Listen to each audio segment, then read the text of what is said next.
제가 그 평촌, 저 평촌교회, 우신교회 오기 전에 평촌교회에 있었습니다. 네, 이름 밝혔는데요. 네, 그 평촌의 근처에 사시는 성도님들도 계시겠지만 그 지역은 그 이제 일기 신도시이다 보니까 대부분이 주거 지역입니다. 그리고 그때 이사하셨던 분들의 자녀들이 다 청소년들입니다. 그래서 그 평촌 인근 의왕, 평촌, 뭐 군포, 삼본 이쪽 합치면 고등학교, 중고등학교 한 20개가 넘게 있습니다. 그래서 엄청 많이 그 한 5km, 10km 안에 다 몰려 있는데요. 그래서 아주 청소년 사역을 쉽긴 않지만 거의 황금어장처럼 이렇게 낚을 수 있는 사역을 제가 거기서 한 4년 정도 했습니다. 그 저희 평촌교회는요, 그 이제 큰 길을 건너편에 큰 교회가 한 군데 이렇게 마주하고 있어요. 그래서 두 교회가 다 조금 제법 이제 규모도 좀 있고 청소년 아이들도 좀 많이 다니는 교회가 있습니다. 그리고 이제 이 교회가 아까 말씀드렸던 그 지역적 특성이 있다 보니까 서로의 교회에 대부분의 학교 친구들이 한두 명쯤은 다 있어요. 서로가 이제 교회도 다니고 신앙생활 하면서 또 저쪽 교회에도 잘 아는 친구들이 다 다니는 이런 이제 관계를 맺고 있습니다. 그러다 보니까 가끔 저 길 건너편에 있는 교회에서 사상을 전향하고 우리 교회로 넘어오는 경우들이 종종 있습니다. 네, 그런 경우들을 이렇게 한번 보면 보통은 다 교회 안에서 남자친구랑 사귀다 헤어지거나 여자친구랑 사귀거나 헤어지거나 혹은 다른 동성 친구들끼리 뭔가 좀 사이가 틀어져서 이제 이렇게 길을 건너서 사상을 전향해 오는 경우가 있습니다. 왜냐하면 우리 교회에도 친한 이제 학교 친구들이 많이 있거든요. 그래서 그런 부분에 좀 어려움 없이 오고 아마도 제가 있었던 교회에서 안 보였던 애들은 길 건너편에 가 있을 거라고 생각하며 사역을 했습니다. 그러다가 그 한 친구 기억난 친구가 있는데요. 그 친구도 마찬가지로 길 건너편에서 이제 넘어온 친구였습니다. 그래서 새 친구가 왔길래 반갑다, 어떻게 왔니? 라고 물어봤더니 이제 길 건너편에 다닌다는 거예요. 그래서 부모님은 어디 다니시냐 했더니 부모님도 길 건너편에 교회를 계속 다니신대요. 그래서 근데 그러면은 왜 일로 왔어? 뭐 남자친구랑 헤어졌니? 했더니 아니래요. 친구랑 싸웠니? 아니래요. 왜 왔어? 왜 온 거야? 물어봤더니 걔가 이렇게 얘기했어요. 요즘에 고등 목사님 설교가 너무 길고 어려워서 자기가 넘어왔다는 거예요. 그래서 약간 저도 설교하는 입장이니까 좀 뜨끔하잖아요. 그래서 예배 끝난 상황이라 그래 오늘 어때 설교는 어땠니? 그랬더니 뭐 나름 괜찮았대요. 그래서 그래 다행이다. 근데 궁금하잖아요. 저도 이제 피드백을 해야 되니까 이런 설교는 애들 앞에서 하면 안 되는구나라고 생각해서 무슨 설교를 근데 목사님이 하셨니? 이러고 물어봤더니 목사님이 사도신경으로 설교를 요즘 하고 있다고 얘기를 하더라고요. 네, 그걸 듣고 그랬던 기억이 있었습니다. 그 친구는 그 건너편 교회에 사도신경 설교 시리즈가 끝나자 다시 돌아갔습니다. 제가 오늘 설교를 준비하는데 앞서 말씀드린 것처럼 오늘부터 우리가 사도신경으로 설교를 시작합니다. 근데 그때 그 사건이 생각이 나는 거예요. 우리 이러다가 우리 애들도 오늘 설교 듣고 엄마 더 이상 우신교회 못 다닐 것 같아요. 이제 더 이상 안 돼. 결단의 때가 온 것 같아요. 라고 하면 어떨까 할까라는 생각에 조마조마한 마음이 들었고 또 우리 성도님들 또한 안 되겠다. 네, 이때를 결단해야겠다라고 사도신경을 계기로 또 다른 곳으로 가시지 않을까라는 걱정이 조금 들었습니다. 사도신경을 설교하는 게 좀 지루하고 따분할 수 있습니다. 우리의 삶 가운데 뭔가 가까운 문제의 이야기가 아니라 좀 멀고 아주 옛날에 어떤 그런 좀 딱딱한 그런 교리적인 이야기를 다뤄야 되기 때문이죠. 그런데 분명한 것은 지금 우리가 이 사도신경의 말씀을 우리가 앞으로 듣고 나눌 때 이게 당장 눈앞에 내게 은혜가 되지 않거나 성장의 변화가 없을 수도 있습니다. 그러나 분명 언젠가 지금 우리가 듣고 나눈 이 말씀의 씨앗이 우리 공동체와 우리 각자의 신앙에 분명한 열매로 맺어질 거라 확신합니다. 농부가 봄철에 씨앗을 뿌릴 때 지금 당장의 어떤 결과가 아니라 그 가을철에 맺을 열매를 기대하며 씨앗을 뿌리듯 오늘부터 우리가 사도신경을 함께 말씀을 나눌 때 그런 농부의 마음으로 봄철에 씨앗을 뿌리는 그 농부의 마음으로 우리 인생 가운데 혹은 우리 다음 세대 자녀들 가운데 언젠가 맺어질 신앙의 열매를 기대하시며 우리가 함께 말씀을 들으시기를 주님의 이름으로 축복합니다. 사도신경은 사도들의 신앙의 가르침을 따른 신앙의 고백입니다. 초대교회 당시 이단과 로마의 박해로부터 신앙을 지키기 위한 오랜 노력의 결과로 탄생한 것이 바로 사도신경입니다. 마틴 루터는 사도신경을 이렇게 비유했습니다. 넓은 꽃밭에 핀 꽃들이 성경이라면 꿀벌들이 그 꽃들에게서 꿀을 따와 모아놓은 로얄 젤리가 바로 사도신경이다. 즉 사도신경은 우리의 신앙의 핵심, 아주 매주 중요한 것을 담아놓은 것입니다.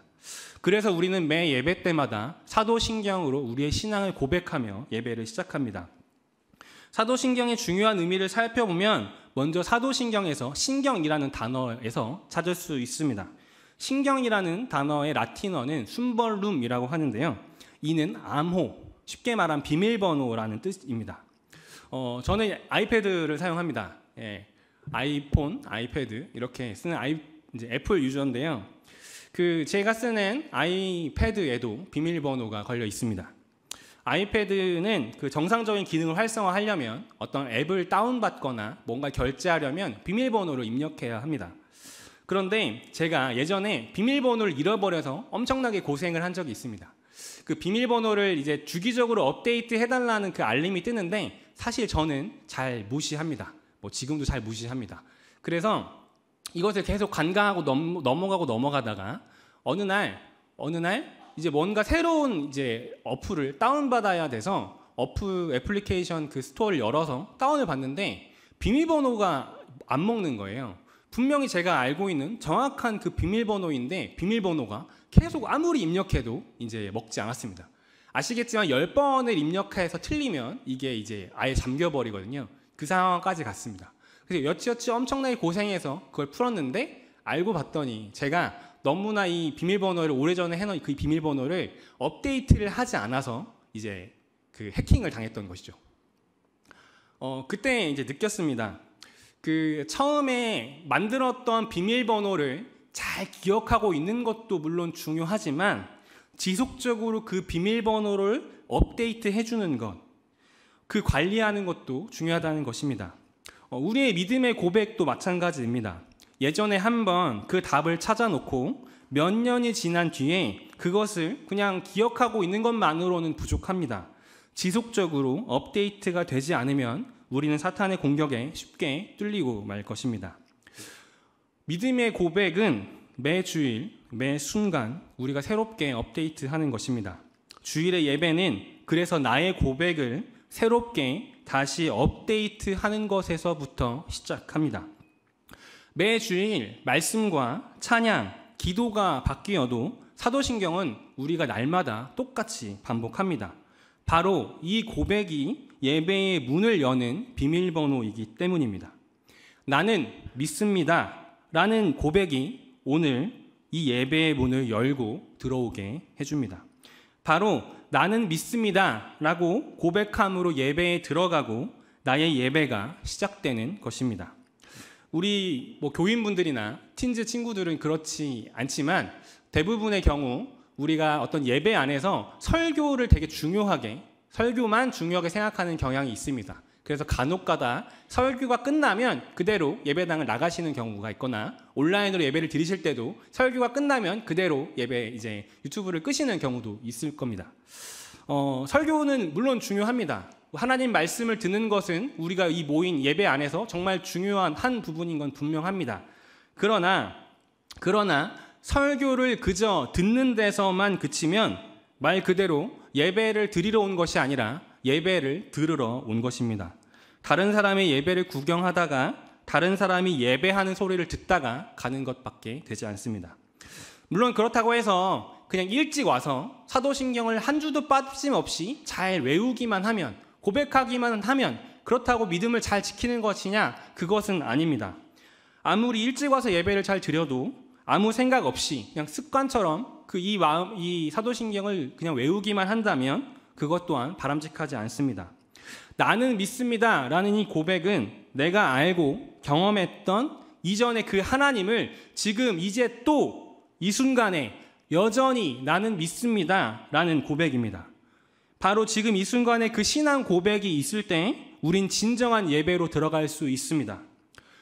성도님들께 질문하겠습니다. 우리 성도님들, 오늘 성도님들께서는 예배의 문을 진정으로 열고 들어오셨습니까? 진정으로 나의 고백을 오늘도 새롭게 하여 과거에 내가 대학 시절에, 청년 시절에, 청소년 시절에 믿었던 그 하나님이 아니라 지금 이 순간에 내가 하나님을 온전하게 또 믿고 고백함으로 이 자리에 들어오셨습니까? 아무도 아멘 안 하시나요? 오늘 우리의 예배가 다시 시작되기 원합니다. 예전에 했던 그 고백을 기억하는 예배가 아니라, 예전에 뜨거웠던 나의 그 신앙의 시절을 기억하는 예배가 아니라, 바로 이 순간 하나님에 대한 나의 고백을 다시금 새롭게 하는 것에서부터 우리 한 주간의 삶을 시작되기를 원합니다. 사도신경의 구조를 한번 살펴보면요, 사도신경은 나는 믿습니다 라는 문장을 반복합니다. 기독교는 믿음의 종교입니다. 우리에게 믿음은 매우 중요합니다. 그래서 교회 안에서는 뭔가 우리끼리 믿지 않은 사람들이 쓰지 않은 표현을 잘 씁니다. 예를 들면 나는 믿음이 좀 약해, 나 요즘 믿음이 좀 흔들려, 믿음이 좋다 라는 어떤 이런 표현들을 자주 씁니다. 우리는 이처럼 믿음을 되게 중요하게 생각하고 강조합니다. 그런데 오랫동안 한 말씀 때문에, 한 말씀에 대한 잘못된 이해로 믿음을 조금은 우리가 축소, 왜곡해서 이해해 왔습니다. 바로 누가복음 8장 50절의 말씀입니다. 누가복음 8장 50절의 말씀에 보면 예수께서 들으시고 이르시되 두려워하지 말고 믿기만 하라. 그리하면 딸이 구원을 얻으리라 하시고. 아멘. 여기서 믿기만 하고 라고 한 예수님의 그 말씀을 아주 이 믿기만이라고 하는 이 단어의 뉘앙스가 주는 그 표현, 뭔가 되게 쉽고 간단한 어떤 그런 의미의 뉘앙스로 인해서 우리는 마치 믿음이라고 하는 것을 아주 간단하고 쉬운 것으로 여기게 했습니다. 그래서 입으로 예수님을 믿냐라는 고백을 할 수 있냐 없냐를 가지고 우리가 구원을 따지기도 했습니다. 그러나 이 믿음이라고 하는 단어의 본래적인 의미를 찾아보면 믿음은 그렇게 결코 간단한 것이 아닙니다. 믿음은 라틴어로 오늘 설교의 제목이기도 한데 크레도라고 합니다. 크레도는 라틴어로 심장이라는 뜻을 먼저 갖고 있습니다. 즉 나는 믿습니다 라고 하는 이 고백은 나의 심장을 주님께 드립니다 라는 의미입니다. 나의 심장을 주님께 드립니다. 믿음이란 따라서 단순한 입술의 고백을 의미하지 않습니다. 절대로 가볍고 쉬운 게 아닙니다. 믿음은 주님을 신뢰하여 내 심장을 주님께 드리는 것입니다. 따라서 믿는다는 고백은 쉽게 해서도 안 됩니다. 내 삶 전부를 주님께 드리는 것이기 때문입니다. 저는 그래서 개인적으로는 우리 이제 친지 친구들을 보면 목사님 저는 예수님 잘 안 믿어져요. 하나님 잘 안 믿어져요 라고 고백하는 친구들이 많이 있습니다. 아마 성도님 중에서도 그런 의심과 물음을 갖고 계신 분들이 계실 거라 생각합니다. 저는 이게 이상한 일이 아니라고 생각합니다. 오히려 너무 쉽게 나는 분명하게 예수님을 믿어 라는 확신이 더 위험하지 않을까라고 생각합니다. 우리가 이제 중학생들, 이제 고등학생들쯤 되면 이제 부모님의 신앙에서 떠나 뭔가 자기만의 어떤 이상과 판단이 들어오기 시작하면서 익숙했던 것들에 대해서 이제 고민하고 의심하기 시작합니다. 갑자기 이제 정신을 차려보니까 본인이 교회를 다니고 있잖아요. 정신을 차려보니까 내가 왜 퀴즈 때 막 이렇게 율동하고 놀았지? 내가 뭔가 미쳤나? 이런 생각들을 들 때 이가 이 나이대입니다. 저는 아이들이 몸과 정신이 성장하듯 그런 사춘기를 겪듯 신앙 또한 마찬가지로 그런 사춘기를 겪어야 한다고 생각합니다. 그런데 간혹 이제 부모님들은 그 꼴을 못 보시는 거죠. 제가 예전에 중등부 사역을 할 때 아이들이 그런 얘기를 한 적이 있습니다. 너희들이 오늘 말씀을 듣고 하나님에 대한 물음표가 생겼으면 좋겠다. 좀 생각해라. 중학생 됐으니까 조금 생각해라. 진짜 하나님이 있는지에 대해 고민하고 고심해라. 그런 얘기를 했습니다. 그랬더니 이 아이가 진짜 집에 들어가서 엄마한테 이렇게 얘기한 거예요. 엄마, 목사님이 하나님 있는지 없는지 한번 생각해보래. 나 하나님이 없는 것 같은데 어떡하지? 라고 얘기를 한 거예요. 그날 난리가 났어요. 그 어머니가 전화가 오고 제가 되게 곤란한 상황을 겪었는데 의심이 없는데 어떻게 확신이 있을까요? 고민이 없는데 어떻게 정답을 찾을 수 있을까요? 아이들에게 야 무조건 덮어놓고 믿는 거야 라고 하는 것은 오히려 저는 바람직하지 않다고 생각합니다. 충분히 고민하고 충분히 그것에 대한 답을 찾아갈 수 있게 질문하고 그런 과정 가운데에서 하나님 만나주신 역사를 경험할 때 우리 아이들이 지금 계신 부모님들처럼 그 믿음의 강력한 확신의 자리까지 나아갈 수 있다고 생각합니다.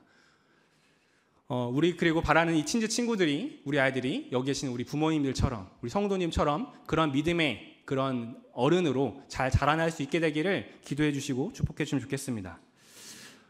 따라서 저는 믿음이라고 하는 것을 간단하게 보는 것에 저는 좀 더 이상한 일이 아닐까라고 생각합니다. 믿음은 결코 간단하지 않습니다. 저는 제 이제 딸이 있는데요. 제가 항상 딸 자랑만 해서 죄송합니다. 근데 제 이 돌된 이 딸에게 하루에도 수십 번씩 사랑한다, 라임아 너무 예쁘다 이렇게 얘기를 해줍니다. 여기 성도님들도 지금도 그러시죠? 네. 커도 그렇게 되는 거죠. 그래서 네. 저는 매일 똑같이 그렇게 그 얘기를 반복해 주는데요. 제가 하는 거는 말밖에 없어요. 어찌 보면 행동은 변하지 않습니다. 매일 수십 번씩 라임아 사랑해, 너무나 예쁘다, 너무나 예쁘나 어제도 하고 오늘도 했습니다. 그런데요, 뭔가 말과 행동에는 차이가 없을 수 있지만 정말 저는 매 순간 그 고백을 할 때마다 제 심장을 우리 라임이에게 줍니다. 제 삶의 전부를 담아서 우리 라임이에게 그 사랑의 고백을 합니다.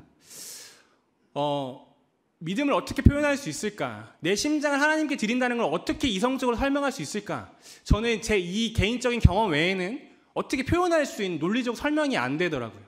하나님께 내 심장을 드린다는 게 뭘까요? 그것을 어떻게 우리가 규정하고 이성적으로 그것을 만들 수 있을까요? 만들 수 없습니다. 하지만 분명한 것은 성도님이 각 개인 가운데 계시는 그 마음을 하나님께 전심으로 고백하는지 아닌지는 성도님 개인과 하나님 분명 아신다는 것입니다. 하나님 원하시는 것은 어떠한 우리 삶 가운데 윤리적이고 더 나은 삶의 태도가 아니라 그 이전에 먼저 나를 향한 하나님을 향한 진실된 고백이 지금 이 순간에 있는지에 대한 그 마음을 보신다는 것입니다. 주중에 우리 목사님들과 설교 모임을 했습니다. 매주 화요일마다 설교 모임을 진행하는데요. 이번 주에도 이제 설교 모임을 진행했습니다.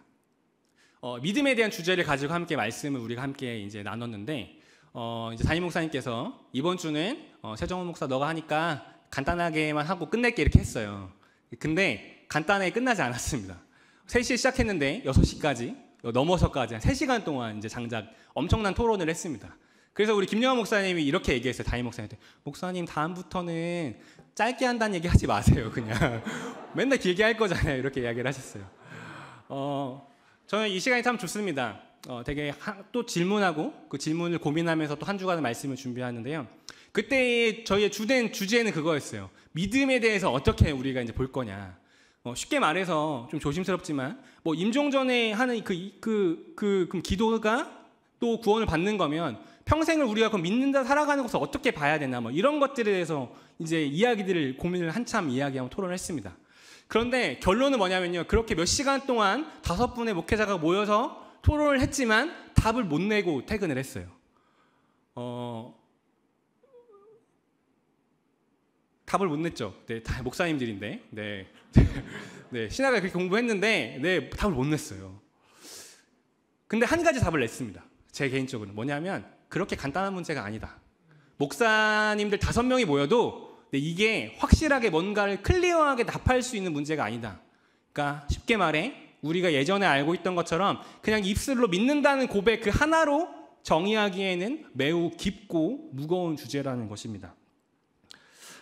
우리 성도님들, 믿음이라고 하는 이 말의 의미, 그 무게감을 우리가 함께 느꼈으면 합니다. 우리의 믿음의 고백이 더 깊고 무게감을 더하갔으면 좋겠습니다. 아마 오늘 이 순간에 이 말씀을 듣고 돌아가실 때 뭔가 더 무겁고 마음이 답답하실 수 있습니다. 하지만 그 질문과 그 믿음에 대한 고민을 가지고 하나님 앞에 한 주간 기도하며 나아갈 때 그 자리 가운데 하나님께서 나머지 부분은 채워주시는 그 역사가 있을 거라고 믿습니다. 그 마틴 루터는 그가 쓴 대교리 문답에서 이렇게 이야기합니다. 내 심장을 걸어놓고 기대는 대상, 그것이 바로 너의 신이다 라고 말합니다. 그런데 이 말을 한번 좀 바꿔 생각해 보면 내가 믿는 대상은 꼭 하나님이 아닐 수 있다는 뜻입니다. 하나님을 입술로는 고백을 하지만 실제로 내 심장을 걸어놓고 기대는 대상은 따로 있을 수 있습니다. 우리나라 10대 청소년들을 둔 부모님들에게 가장 강력한 종교는 뭔지 아세요? 기독교, 불교, 뭐 신천지 같은 그런 이단이 아니라 가장 우리 10대를 둔 부모님에게 강력한 종교는 대학교라고 합니다. 동의하시나요? 부모님들이 주일에는 믿음과 구원을 이야기하지만 주중의 삶에서는 아이들에게 더 많은 것들에 야, 공부해야지. 너 커서 뭐가 될 거야? 너 그렇게 공부해가지고 커서 뭐 하려고 그래? 라는 말을 많이 하신다면 성도님께서 믿고 계시는 종교도 기독교가 아니라 분명 대학교입니다. 전에 제가 같이 있었던 제자 중에 이런 친구가 있었습니다.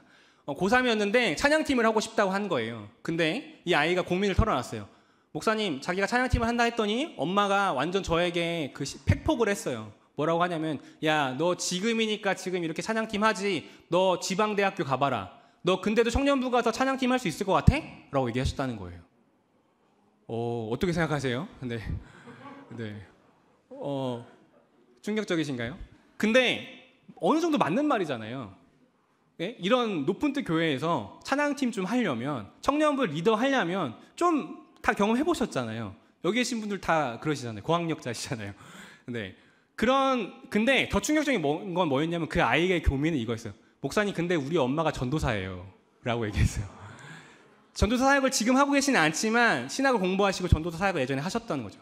이 아이가 그거에 대한 고민이 딜레마가 생기는 거죠. 우리 엄마가 분명히 믿음이 좋고 신앙생활 정말 열심히 하는데 본인이 생각할 때 엄마에게 나오는 그 메시지는 믿지 않는 부모의 메시지랑 별 차이가 없다는 거죠.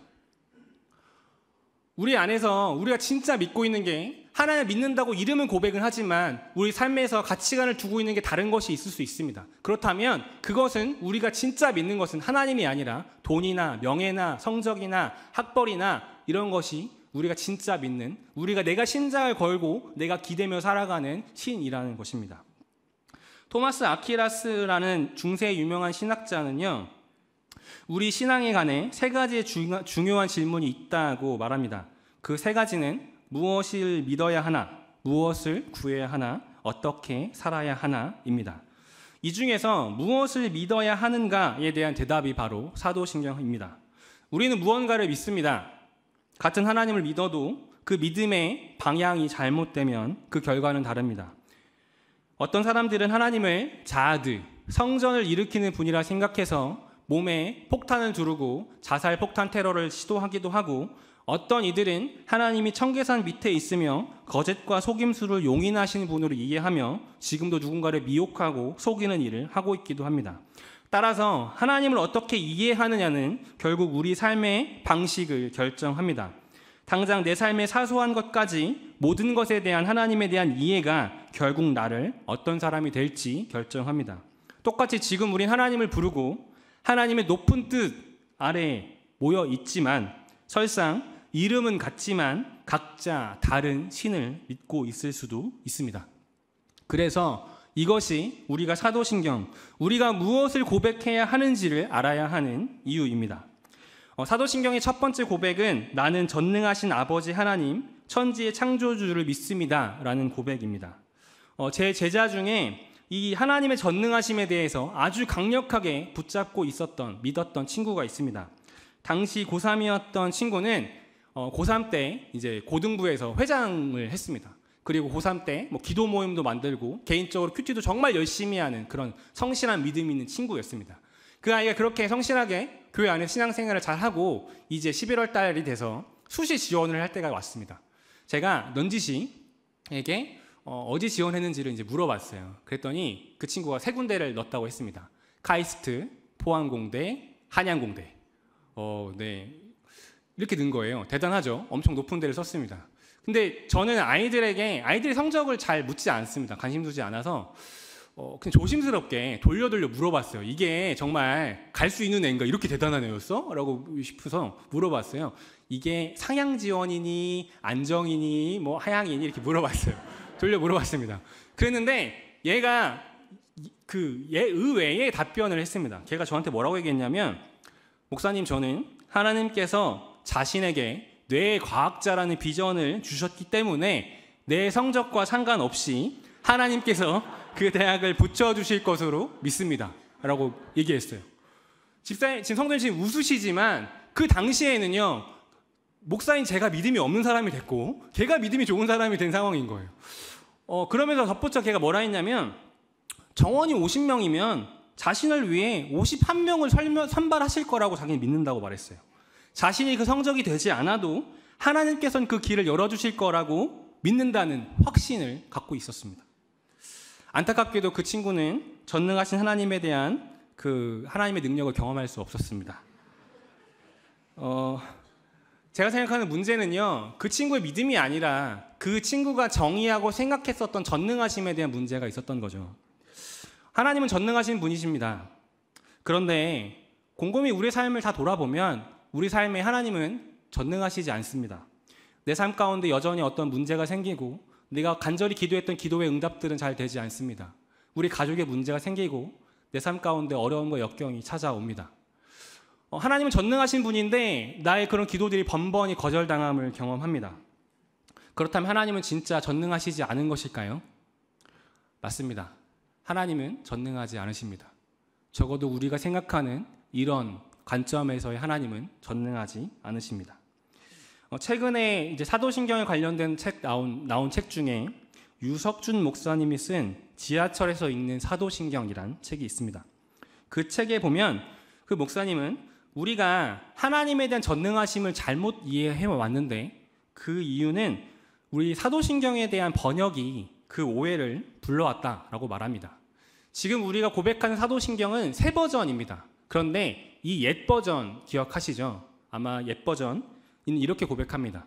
전능하사 천지를 만드신 하나님 아버지를 내가 믿사오며. 아마 어른들은 이게 더 익숙하실 수 있습니다. 전능하사 천지를 만드신 하나님 아버지. 그런데 지금의 우리가 고백하는 새 버전은 조금 뉘앙스가 다릅니다. 이렇게 고백합니다. 나는 전능하신 아버지 하나님, 하고 천지의 창조주를 믿습니다. 그래서 이 목사님은 옛 버전은 전능하사라고 하는 그 전능하심이 천지를 만드시인에 걸린다라고 이야기합니다.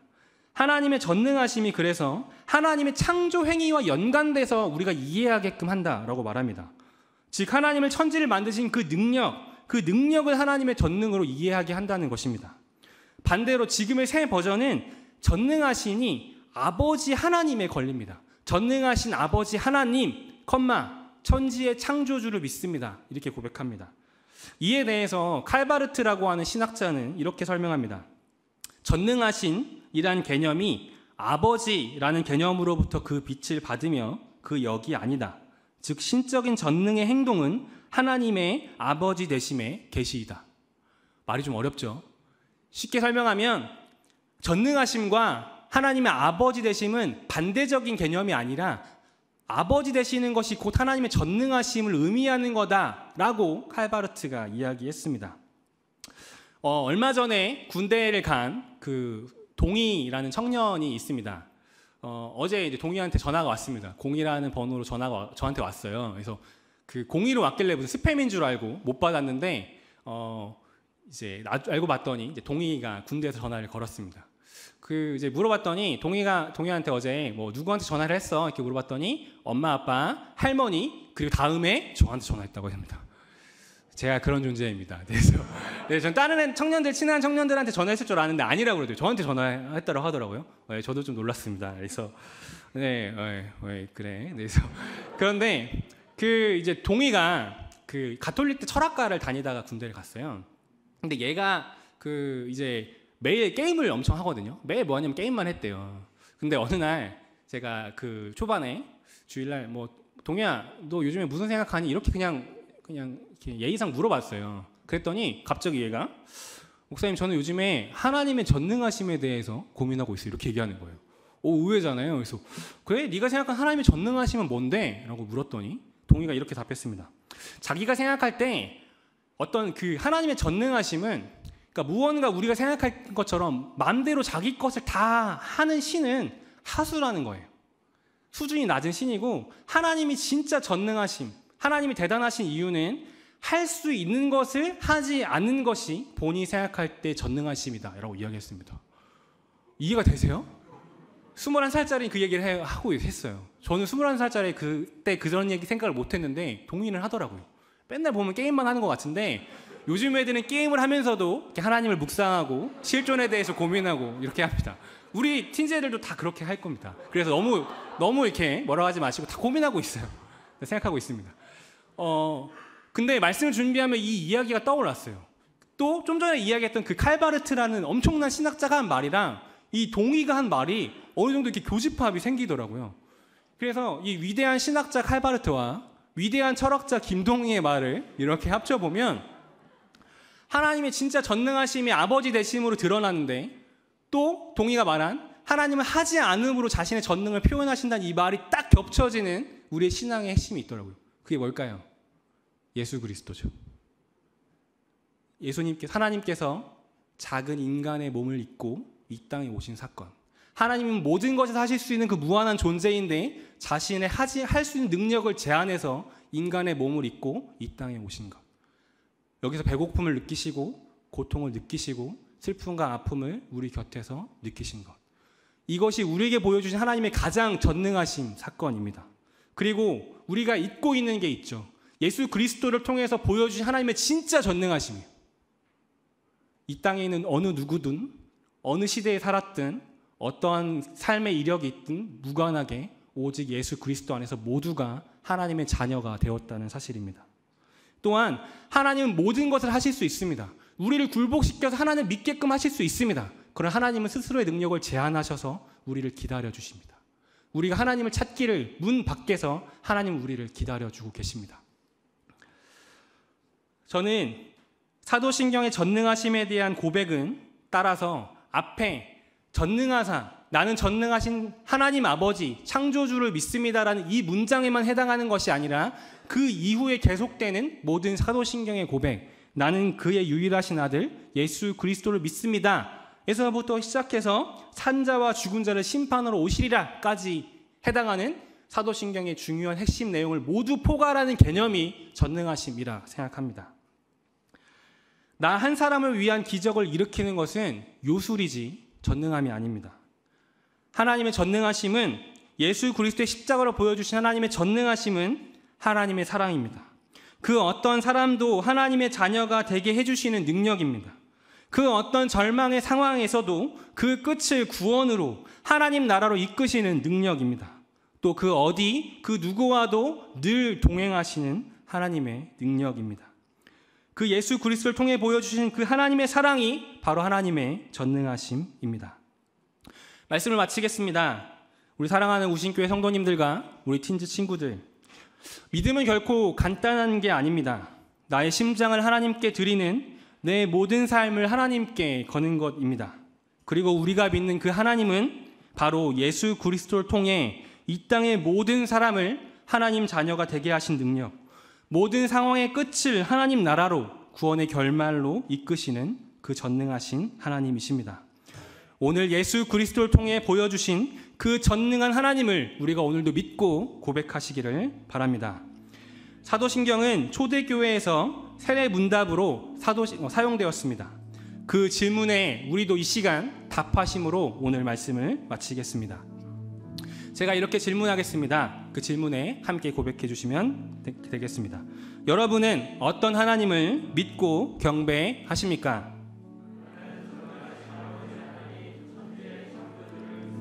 한 번 더 질문하겠습니다. 여러분은 어떤 하나님을 믿고 경배하십니까? 아멘. 그 하나님의 그 능력이, 그 전능하심이 오늘 이 한 주 가운데 우리 삶 가운데에서 경험되고 역사하시길 주님의 이름으로 축원합니다. 이 시간 같이 주신 말씀 기억하며 찬양하겠습니다.